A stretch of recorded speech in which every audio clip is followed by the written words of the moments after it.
네, 다음으로 찾아갈 곳은 외교부와 통일부가 있는 5호선 광화문역이었습니다. 문재인 정부가 보수 정권에서 이루어진 주요한 외교안보 통일 분야의 정책을 전부 뒤집어버릴 기세입니다. 한일 위안부 협의 재협상을 시사한 데 이어 개성공단 재가동 의지도 드러냈습니다. 네, 관련된 이야기는 신범철 국립외교원 교수 모시고 새롭게 나누겠습니다. 어서 오세요. 안녕하세요. 네, 안녕하십니까.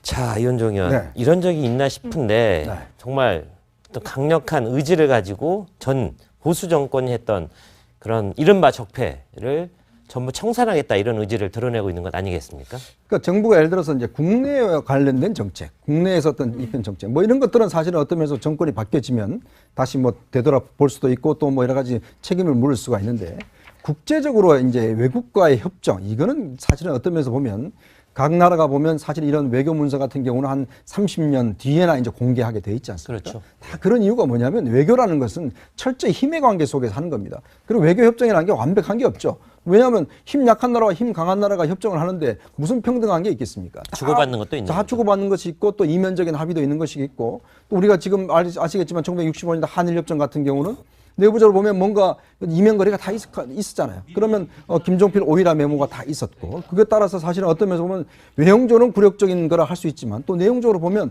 그 돈 가지고 우리가 포항제철을 만들고 경보소도 만들고 다 했지 않습니까? 그게 왜 그러냐면 결국은 외교적 관계라는 것 자체는 상대방이 있는 것이고 또 다 국익과 관련된 것이 있기 때문에 그만큼 비밀 유지가 어느 면에서는 좀 필요하고 인정되는 측면이 있는데 근데 저는 이제 우리 정부가 지금 TF를 설정을 해서 위안부 협상에 대해서 내용을 공개했다. 더군다나 이면 합의가 있었다는 공개했다. 당연히 있죠. 그걸 공개했다는 것 자체를 보면 이거는 국제적 관례와는 전혀 떨어진 것이고 또 이것이 미칠 수 있는 앞으로 한국 외교에 대한 공정성의 문제 이런 문제가 상당히 저는 문제가 될 거라고 봅니다. 네.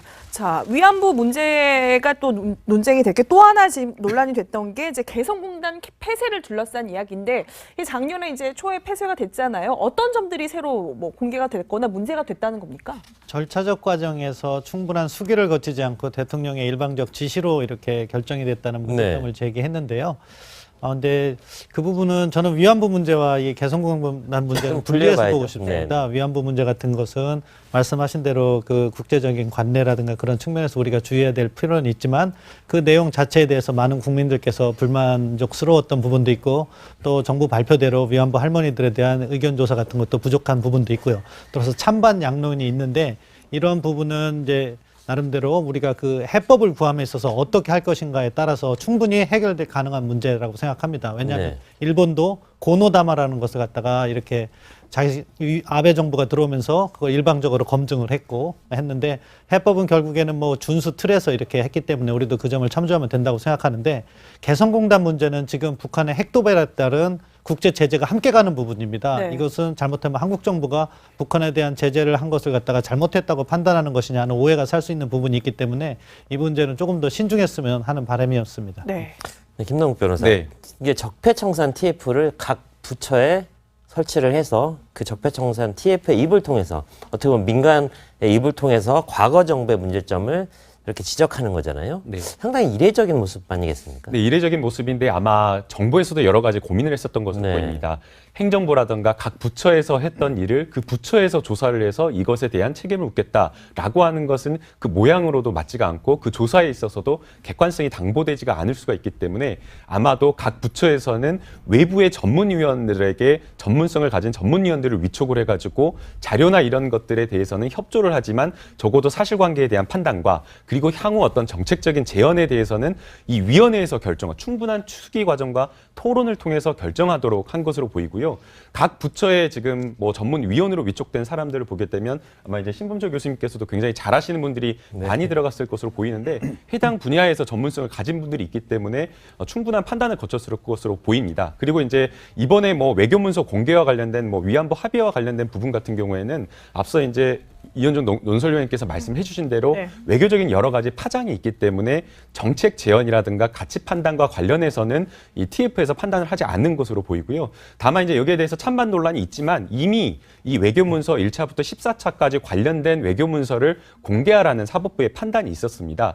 이 과정에서도 외교부에서는 여러 가지 우리 국가가 가지고 있는 신용도라든가 신뢰라든가 외교에 가지는 어떤 그 굉장히 중요한 어떤 기밀성이라든가 이런 것들이 존중되기 때문에 합의 문서와 관련된 회의 내용을 공개할 수 없다라고 이야기를 했지만 그렇죠. 재판부에서는 아니 일본 가해자인 일본도 이미 공개한 전례가 있고 심지어는 합의된 내용을 군부가 이야기했다, 군부가 개입했다라고 합의를 해놓고 그 다음 연도 2016년 3월에 유엔에 가서는 네. 그런 군부에 개입된 사실을 부인했죠. 확인한 바 없다라고 부인까지 한 상황에서 우리 피해자인 우리가 그걸 공개하지 않는다는 건 말이 안 된다라고 하면서 사법부에서도 공개를 해야 된다라고 판단을 했기 때문에 외교적인 논란은 있을 수 있겠지만 국내적인 문제에서 이것을 풀어가는 것은 좀 적절했다라고 판단이 됩니다. 네. 자, 지금 정부는 그 개성공단 폐쇄 그 과정을 설명을 하면서 박근혜 전 대통령이 이 법을 넘어선 초법적인 통치 행위를 했다고 비판을 했고 또 후속 조치를 이어나가겠다고 발표를 했습니다. 시간을 가지고 검토하고 반영할 것은 반영하고 또한 그 과정에 개입한 전 정권의 관계자들에 대해 엄중한 책임을 물어야 할 것입니다. 자, 김남국 변호사는 조금 이해하는 쪽으로 얘기를 했는데 물론 위안부 합의와 또 개성공단 문제 좀 다른 측면이 있는데 개성공단 쪽에 대해서 다시 한번 질문 좀 드려보고 싶습니다. 네. 결국 문제 삼은 게 대통령의 구두 지시, 이건 어떻게 보면 초법적 행위다. 물론 통치행위의 일환이긴 하지만 초법적인 행동을 했기 때문에 이건 적절하지 않았다 이렇게 얘기했거든요. 이건 어떻게 봐야 돼요? 근데 지금 사실은 지금 우리가 유엔에 낸 보고서에 따르면 그 일단 그 당시의 상황 자체가 북한의 핵과 미사일로 인해서 또 유엔 결의 자체가 북한에 들어가는 경화를 지금 막아야 된다, 달러를. 네. 이제 그런 취지 속에서 우리 정부가 이제 결정을 한 것으로 지금 우리가 보고서를 냈지 않습니까? 유엔도 마찬가지로 국제적인 대북 제재를 통해서 지금 유엔에 북한에 들어가는 여러 가지 달러를 막겠다는 지금 조치를 취하고 있는 것이고, 그리고 대통령에 대한 이제 법적 절차를 문제를 하는데 일단은 저는 통일부의 위원회가 이걸 예를 들어서 문제 삼는다는 건 일단 문제가 있는 것 같아요. 왜냐? 통일부의 위원회가 과연 그럼 대통령의 결정사항을 어떻게 알겠습니까? 지금 대통령의 결정사항은 다 국가기록원에 넘어가 있어요. 대통령이 어느 결정에 한 사실을. 이 위원회가 이걸 봤습니까? 못 봤다는 얘기를 했죠. 못 네. 봤습니다. 자, 못 본 상황에 대해서 단정적으로 결정을 내린다? 이건 통일부 위원회가 내릴 수 있는 상황이 아니에요.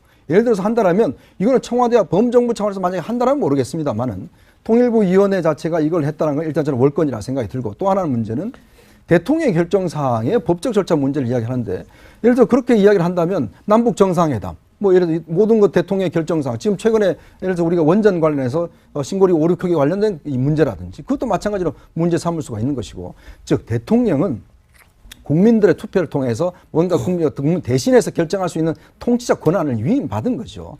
그걸 예를 들어 단단히 모든 절차적 문제, 물론 절차적 문제도 나중에 보면 다 거쳤어요. 자, 그런 걸로 비춰본다면 단순히 이 문제가 절차적인 문제로 문제 삼을 것인지 아니면 정말 국가의 안위와 관련된 중대 결정을 문제 삼을 것인지 그걸 문제 삼아야 되는데 통일부가 단지 결정의 절차적 문제점으로 해서 결론적으로 이건 잘못됐다라고 하는 것은 이거는 월권적 저는 판단이라고 봅니다. 신범철 교수께서는 당시 정부에 몸을 담았기 때문에 말씀하시기 어떨지 잘 모르겠습니다만 한번 질문 한번 드려보고 싶습니다. 뭐 사실 자, 예, 나흘간에 이루어진 결정을 가지고 문제 삼았는데 사실은 저는 더 큰 틀에서 4년 동안 아니면 그 전에 10년 동안 북한이 어떤 일을 했는지 그런 걸 총체적으로 보고 나서 최종 결정에 대한 판단을 내려야 되는 것 아닌가 하는 그런 아쉬움이 있었거든요. 어떻습니까? 예, 뭐 두 가지 측면이 있는 것 같아요. 그러니까 전반적으로 그때 정세를 본다면 북한이 4차 핵실험을 했고 국제사회에게 보다 강도 높은 대북 제재를 갖다가 이행하라는 우리의 목소리를 내는 시점에서 우리도 그러한 데 동참한다는 차원의 그런 흐름이 있었던 것 같고요. 네. 다만 이 정부가 지적하듯이 이게 절차적 정당성이라는 건 중요한데 그 부분에 있어서 조금 더 공개 토론을 하지 못했던 것 같은 그런 뉘앙스는 저도 이렇게 받는 것 같습니다. 그런 것이 이제 잘 조화돼서 이렇게 정책이 만들어져야 되는데 뭐 마찬가지라고 생각해요. 지금도 이제 앞으로가 더 중요한 시점에서 이러한 문제를 올해 안에 이렇게 매듭 지었다는 건 나름대로 이 정부에도 고민은 있었다 그렇게 보고요. 내년부터 보다 이렇게 국론을 모으는 노력을 많이 해나갔으면 하는 바람입니다. 네. 그러니까 이제 또 이제 이 TF에서 문제를 삼았던 것이 태영호 전 그러니까 공사나 이제 북한 식당 종업원들이 이제 우리나라를 들어왔을 때 네. 그게 뭐 예를 들면 그때 뭐 선거 때랑 조금 시기가 맞물린다지 좀 이때 왜 굳이 이때 들어왔어야 되냐 이 시기를 또 지적을 했는데 사실 이게 좀 무리가 아니냐 이런 이야기가 나오는 게 예를 들어 DJ 정부 때 정상회담 개최 발표한 것도 바로 선거 직전이었거든요.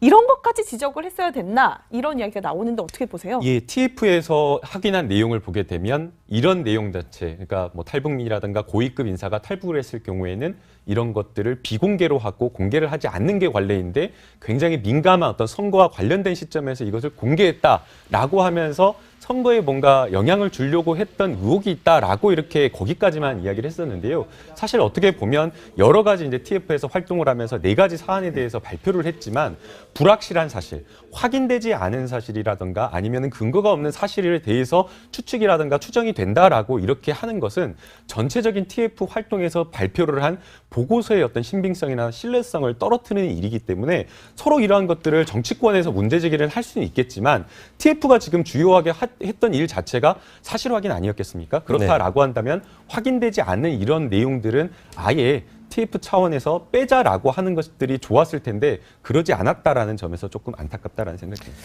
위원장님, 네. 결국 그 문재인 정부가 하고 싶은 얘기가 뭔지 이게 상당히 궁금합니다. 네. 저희가 어제 단독으로 보도를 해드렸지만 한미연합훈련을 좀 미루기로 했잖아요. 네. 그리고 어찌됐건 평창에 그렇지 북한 선수단을 좀 데려오고 싶은 그런 부분도 있고 네. 개성공단 얘기까지 한 걸 보면 뭔가 새롭게 남북 간의 화해 협력 정책을 다시 한번 시작해보고 싶다. 뭐 그런 얘기가 되겠습니까? 이 정부 들어서 일관된 입장이었죠. 뭐 예를 들어서 지금 북한에 대한 대화와 함께 이제 압박 이런 것들을 어떻게 이제 비중을 맞춰 나갈 것인가. 네. 그 문제를 가지고 사실은 이제 대화를 하고 싶지만 또 국제사회에서 압박의 어떤 그 요청도 있기 때문에 이런 부분을 좀 줄타기를 해왔던 상황인데. 그러니까 청와대 입장이나 정부의 뭐 통일부 입장은 더 대화를 하고 싶은 입장 때문에 사실 저는 이 TF 결론을 냈다 치고 뭐 청와대 입장에서 본다면 또 국제사회에 같은 보조를 맞춰야 되니까 이제 그런 치는데 문제는 그렇습니다. 지금 이게 우리가 평창의 어떤 평창을 잘 치는 거 중요하죠. 그렇지만 제일 중요한 거는 사실은 이 한반도의 지금 위기의 가장 근본적 원인이 북한의 핵과 미사일을 과연 어떻게 할 것이냐 이 문제 아니겠습니까? 네. 지금 그 문제에 대해서 차치하고 그냥 어떤 면에서 보면 대화로 하겠다는 것 자체는 보면 북한에 있는 모든 것들을 현상을 이제 유지하겠다는 그런 입장이잖아요. 그렇다면 앞으로 그러면 우리는 그럼 핵과 미사일을 머리에 얹고 살아야 되느냐 이런 문제를 근본적으로 지적할 수 있지 않겠습니까? 그렇기 때문에 우리 국민들이 원하는 거는 이 어떤 현상을 위태롭게 하는 이 문제에 대한 근본적 해결을 어떻게 할 것이냐 이 문제거든요. 근데 자꾸 정부 입장에서 본다면 현재 상황을 그냥 좀 위기를 넘겨보자 이런 쪽으로만 가고 있기 때문에 지금 이제 미국에서도 우려하는 것도 그렇고 뭐 지금 사실은 중국과도 사이가 그렇게 좋지가 않고 미국과도 좋지가 않고 지금 위안부 문제 때문에 일본과도 좋지가 않습니다. 그럼 우리가 누구와 손을 잡고 북한 핵과 미사일을 과연 할 것인가 이 문제가 사실 현실적인 문제거든요. 그렇기 때문에 그런 면에서 본다면 정부의 외교가 너무나 예를 들어서 동맹을 만들지는 못하고 계속적으로 해서 동맹들을 떠나가게 하는 이런 외교가 아닌가 하는 우려가 사실 걱정이 있는 것이죠. 네. 보면 각 나라가 보면 사실 이런 외교 문서 같은 경우는 한 30년 뒤에나 이제 공개하게 돼 있지 않습니까? 그렇죠. 다 그런 이유가 뭐냐면 외교라는 것은 철저히 힘의 관계 속에서 하는 겁니다. 그리고 외교 협정이라는 게 완벽한 게 없죠. 왜냐하면 힘 약한 나라와 힘 강한 나라가 협정을 하는데 무슨 평등한 게 있겠습니까? 주고받는 것도 있는 다 거죠. 주고받는 것이 있고 또 이면적인 합의도 있는 것이 있고 또 우리가 지금 아시겠지만 1965년도 한일협정 같은 경우는 내부적으로 보면 뭔가 이면거래가 다 있었잖아요. 그러면 김종필 오이라 메모가 다 있었고 그에 따라서 사실은 어떤 면에서 보면 외형적으로는 굴욕적인 거라 할 수 있지만 또 내용적으로 보면 그 돈 가지고 우리가 포항제철을 만들고 경부고속도 만들고 다 했지 않습니까? 그게 왜 그러냐면 결국은 외교적 관계라는 것 자체는 상대방이 있는 것이고 또 다 국익과 관련된 것이 있기 때문에 그만큼 비밀 유지가 어느 면에서는 좀 필요하고 인정되는 측면이 있는데 근데 저는 이제 우리 정부가 지금 TF를 설정을 해서 위안부 협상에 이렇게 지적하는 거잖아요. 네. 상당히 이례적인 모습 아니겠습니까? 네, 이례적인 모습인데 아마 정부에서도 여러 가지 고민을 했었던 것으로 네. 보입니다. 행정부라든가 각 부처에서 했던 일을 그 부처에서 조사를 해서 이것에 대한 책임을 묻겠다라고 하는 것은 그 모양으로도 맞지가 않고 그 조사에 있어서도 객관성이 당보되지가 않을 수가 있기 때문에 아마도 각 부처에서는 외부의 전문위원들에게 전문성을 가진 전문위원들을 위촉을 해가지고 잘 자료나 이런 것들에 대해서는 협조를 하지만 적어도 사실관계에 대한 판단과 그리고 향후 어떤 정책적인 제언에 대해서는 이 위원회에서 충분한 수기 과정과 토론을 통해서 결정하도록 한 것으로 보이고요.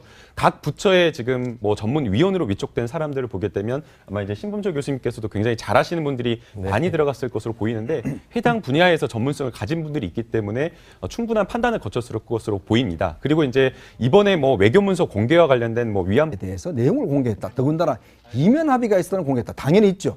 그걸 공개했다는 것 자체를 보면 이거는 국제적 관례와는 전혀 어떤 떨어진 것이고 또 이것이 미칠 수 있는 앞으로 한국 외교에 대한 공정성의 문제 어떤 이런 문제가 상당히 저는 문제가 될 거라 봅니다. 네. 자, 위안부 문제가 또 논쟁이 됐게 또 하나 지금 논란이 됐던 게 이제 개성공단 폐쇄를 둘러싼 이야기인데 이 작년에 이제 초에 폐쇄가 됐잖아요. 어떤 점들이 새로 뭐 공개가 됐거나 문제가 됐다는 겁니까? 절차적 과정에서 충분한 수기를 거치지 않고 대통령의 일방적 지시로 이렇게 결정이 됐다는 문제점을 제기했는데요.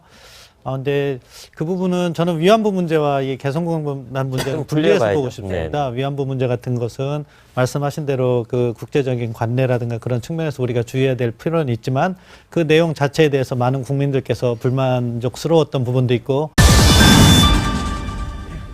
네, 다음으로 찾아갈 곳은 외교부와 통일부가 있는 5호선 광화문역이었습니다. 문재인 정부가 보수 정권에서 이뤄진 주요한 외교안보 통일 분야의 정책을 전부 뒤집어버릴 기세입니다. 한일 위안부 협의 재협상을 시사한 데 이어 개성공단 재가동 의지도 드러냈습니다. 네, 관련된 이야기는 신범철 국립외교원 교수 모시고 새롭게 나누겠습니다. 어서 오세요. 안녕하세요. 안녕하십니까. 자, 이현종 의원. 네. 이런 적이 있나 싶은데 네. 정말 또 강력한 의지를 가지고 전 보수 정권이 했던 그런 이른바 적폐를 전부 청산하겠다 이런 의지를 드러내고 있는 것 아니겠습니까? 그러니까 정부가 예를 들어서 이제 국내와 관련된 정책, 국내에서 어떤 입현 정책, 뭐 이런 것들은 사실은 어떤 면에서 정권이 바뀌어지면 다시 뭐 되돌아볼 수도 있고 또 뭐 여러 가지 책임을 물을 수가 있는데 국제적으로 이제 외국과의 협정, 이거는 사실은 어떤 면에서 또 정부 발표대로 위안부 할머니들에 대한 의견 조사 같은 것도 부족한 부분도 있고요. 그래서 찬반 양론이 있는데 이런 부분은 이제 나름대로 우리가 그 해법을 구함에 있어서 어떻게 할 것인가에 따라서 충분히 해결될 가능한 문제라고 생각합니다. 왜냐하면 일본도 고노다마라는 것을 갖다가 이렇게 자기 아베 정부가 들어오면서 그걸 일방적으로 검증을 했는데 해법은 결국에는 뭐 준수 틀에서 이렇게 했기 때문에 우리도 그 점을 참조하면 된다고 생각하는데 개성공단 문제는 지금 북한의 핵도발에 따른 국제 제재가 함께 가는 부분입니다. 네. 이것은 잘못하면 한국 정부가 북한에 대한 제재를 한 것을 갖다가 잘못했다고 판단하는 것이냐는 오해가 살 수 있는 부분이 있기 때문에 이 문제는 조금 더 신중했으면 하는 바람이었습니다. 네. 네, 김남국 변호사. 네. 이게 적폐청산 TF를 각 부처에 설치를 해서 그 적폐청산 TF의 입을 통해서 어떻게 보면 민간의 입을 통해서 과거 정부의 문제점을